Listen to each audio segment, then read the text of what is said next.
In more news this evening, the CDC says that mental health is an important part of our overall health, which includes our emotional, psychological, and social well-being.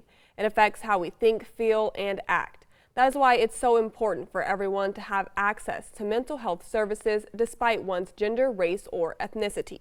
23 ABC's Brianna Polk joins us now in the Live Center with more on that access. Brianna. That's right, Brianna. Well, mental health holds a significant impact at every stage of life, from childhood, adolescence, and on through adulthood. There are many factors that oftentimes create a barrier for members of the racial groups and why equitable access is not available to them. Everyone deserves a fair chance to lead a healthy life, and that no one should be denied the chance because of who they are. And there are many factors that are associated with disparities or inequities. According to the American Psychiatric Association, people from racial and ethnic minority groups are less likely to receive mental health care. Some barriers include not having insurance, language barriers, and even having a stigma associated with mental illness, among other reasons. That is why Dr. Sergio Aguilar Gaxiola, director of the Center for Reducing Health Disparities at UC Davis, says that there is a need to reduce both stigma and disparity. Mental health stigma, because it is the most important factor about not seeking mental health services.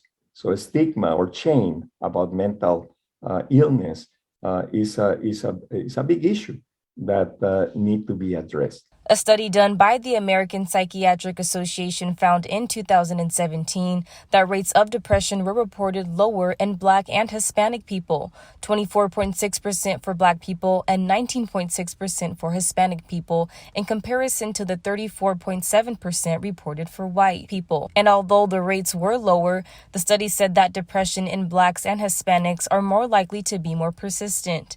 This is why Stacey Kuwahara from the Current Behavioral Health and Recovery Services says that receiving treatment is one of the best decisions anyone can make. Addressing your mental health is one of the most important things you're going to do to take care of yourself, because our mental health affects so many other parts of our lives. It affects how we're going to do in school, how we do in our relationships. It affects our physical health.